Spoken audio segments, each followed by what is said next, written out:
Good morning, Rams. This is Mr. Hibbert, your school librarian.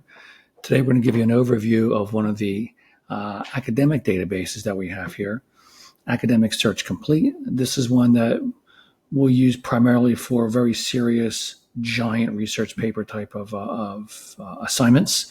So alert to IB and AP students, although anyone can use it. So what are you looking at right here? You're looking at the homepage for the Rockfall High School Library course in Canvas or my MCP as Classroom. So one of the things I want to alert you to, or actually two things, at the top here under announcements, this is where the announcements has the list, one place for the online services list.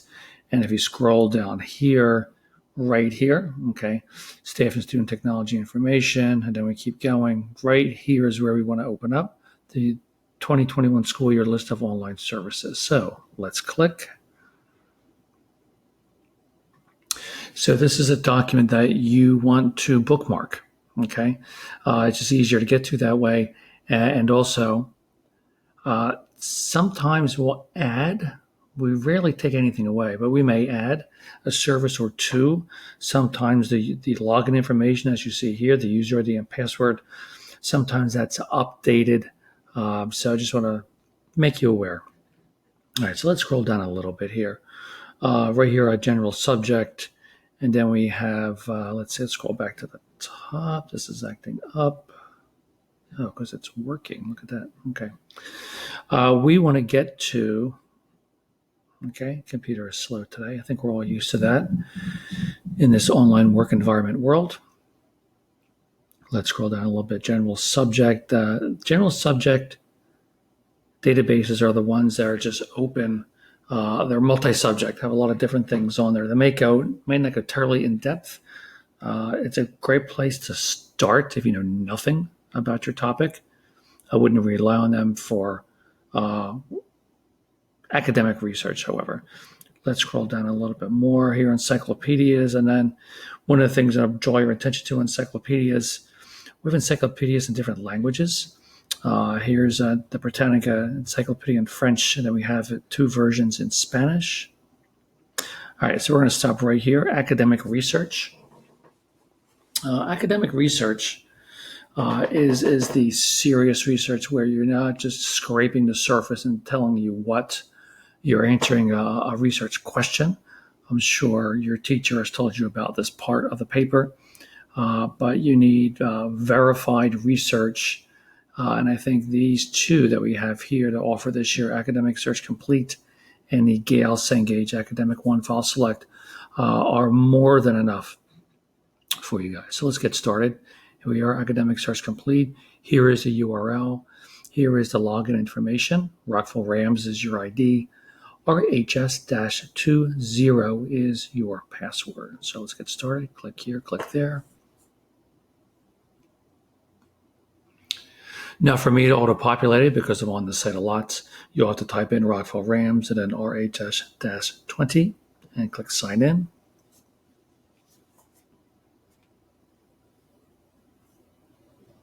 All right.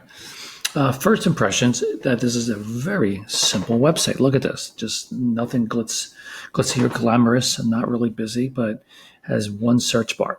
Okay. So before we do that, I know that many of you have, and maybe even will, in the future, start with Google. Now, one of the things I want to show you is the difference, okay, in the information. So I'm going to open up another tab here. And one of the classic topics over the years, maybe not so current, but over the years, and it really helps my example here when it comes to using Google for academic research. There used to be a very popular project. Years ago, we used to battle students for using cell phones in schools. Still not a huge fan of it. I think it's kind of distracting, but that's another discussion for another day. So students would want to research at all aspects of cell phones in school. So they would go to Google and watch what happens. Cell phone, look at it, populates right away. Cell phones in school. Now, the thing I want to draw your attention to is right up here. Okay, I'm going to highlight it if you can't see it. Results. 697 million, with an M, million results. That's a lot. Okay. Nobody has time to go through and figure out which is the best, or which two or three are the best out of the 697,000. Okay. Secondly, there really isn't a clear answer. Okay. Google certainly won't share it as to why this one here, how to deal with cell phones in school, is number one.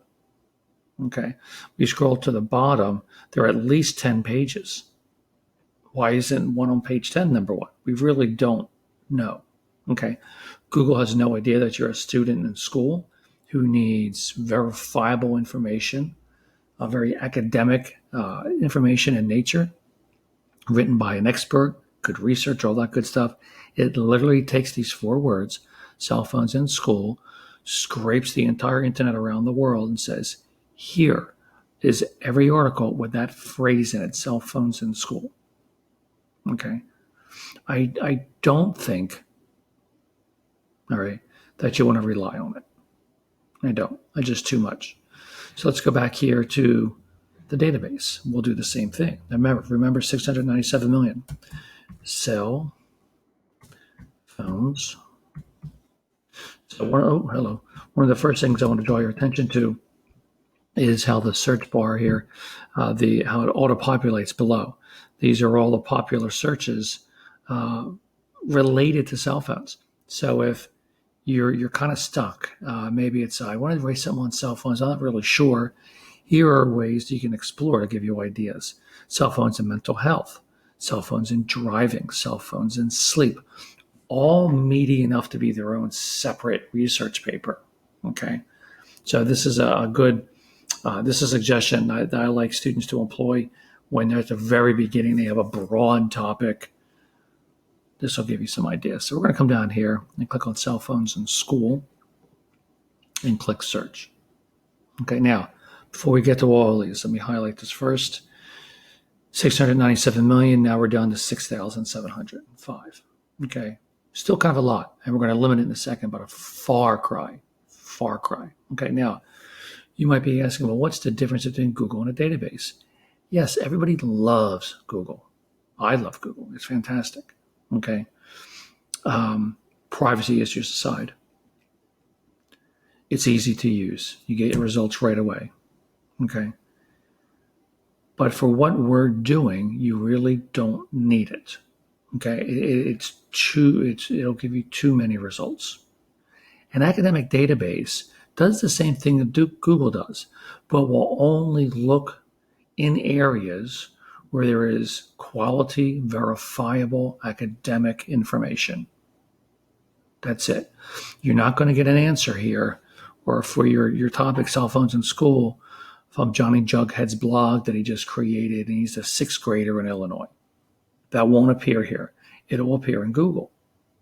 In fact, I'm sure you've heard of stories of fake websites here and there, okay, that look authentic, but they give out horrible information.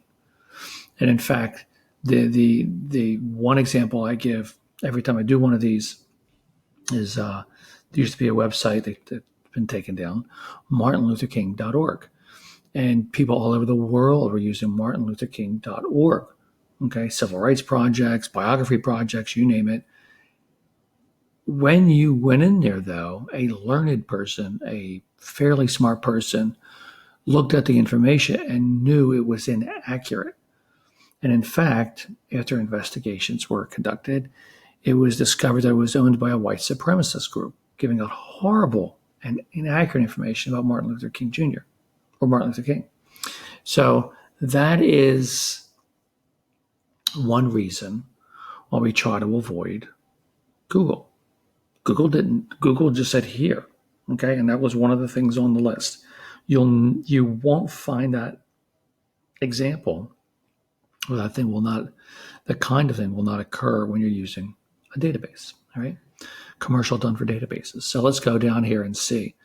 Now, I like this, 6,700. However, okay, that's still kind of a lot. So I want to show you some choices you have to limit the results, meaning I want to narrow. I don't want to deal with 6,000.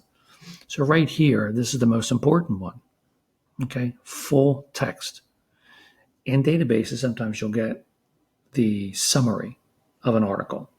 And then typically it leads you to a paywall and you have to pay for it to uncover it. We're not dealing with that. So let's click full text. We want the full article. Now watch what happens. 6,705. It's updating. Now we're down to 2,452. Still kind of a lot, but we've come a long way from 697 million all the way down to here. Okay. The second thing I want to draw your attention to right here, scholarly or peer-reviewed journals. A peer-reviewed journal is a magazine containing, to make it easy, a series of research papers written by adults. But each of those research papers was given to a panel of experts in that field, and they verified that all the information provided was accurate. Okay, that's a pretty strict test, right, to pass through. Well, for what you guys are doing, you want that kind of quality information. You don't want fake website information. So let's click scholarly or peer-reviewed journals. Now I've gone from that, almost halved it down to, or a little less than half rather, or more than half, 1,812. Okay, and finally, the last thing we're going to do, we're going to look at this publication date. Sometimes your topic is sensitive to time issues, meaning if you're going to do some research on, let's say, World War II, okay,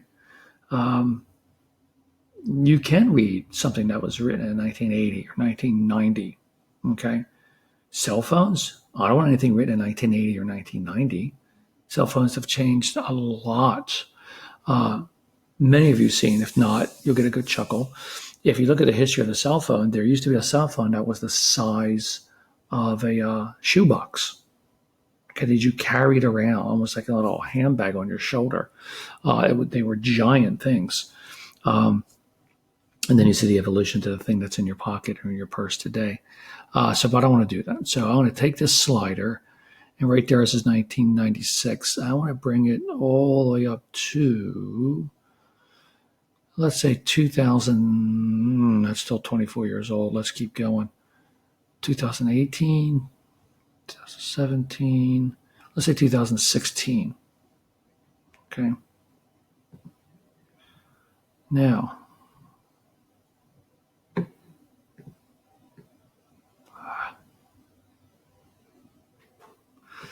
notice what happened. We're getting different languages. Okay, not a big deal if you can read different languages. Okay, but let's scroll down here and go to language and say, you know what? Let's keep it to English. Thank you very much. And here we are. So now you see here, this is the title of the article. So you have full text. Okay, let's scroll down. Let's look at this one here, mobile phone addiction in adolescents, anxiety and depression, the moderating role of mindfulness, or that ability to pay attention. Okay, now we're going to back out to this because I want to show you something in a second, but let's open this up real quick. Here are your authors. Here is a journal in which it was published, the Journal of Child and Family Studies. Subject terms, keywords, we'll come back to that in a second. Now here's your abstract. So sometimes what some people like to do, and it's just different, okay, before opening the article and reading the whole thing, they look at the abstract and say, okay, is this pertinent to my topic? Okay, so you're reading a paragraph. If not, boom, you back out and move on to a different one. Let's scroll up here on your left. PDF full text, that's what you want to open.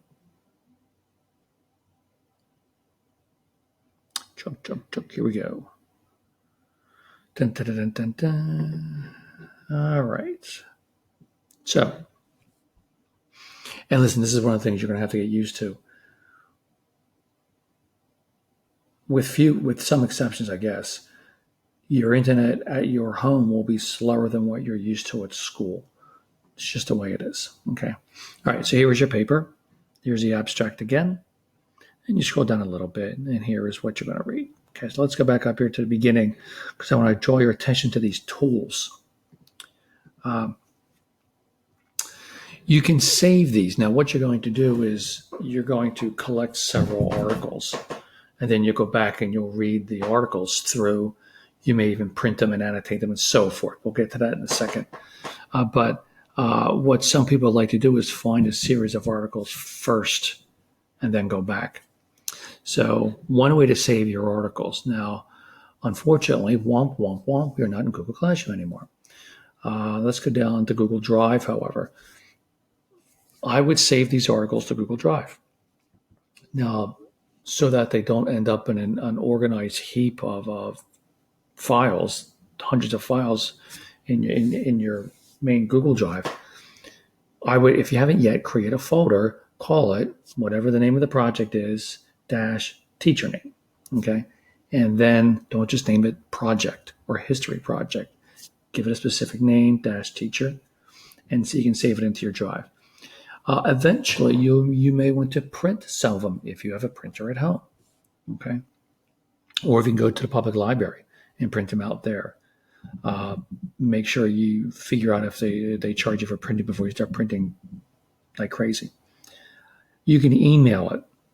Why you want to email it to yourself, I don't know. Some people do. You may come across something that's another student can use. You go, ooh, I'll send this to him or her. She may like this. Sure, email. Let's skip that one. We don't need this folder. Right here is the next important one, cite. In academic research, everything must be cited, okay? And I'm sure your teacher has explained why. No need to go into that now. Now let's click on the Cite button. While you're at Rockville, you'll deal with up to 3 different types of citation, okay? So let's scroll down here. APA, okay, that's 1. Chicago, 2, or Chicago Turbine. My bad. MLA. Okay. Now, this is so easy. You just do this and this. Right click, copy, and paste it into your document. Okay.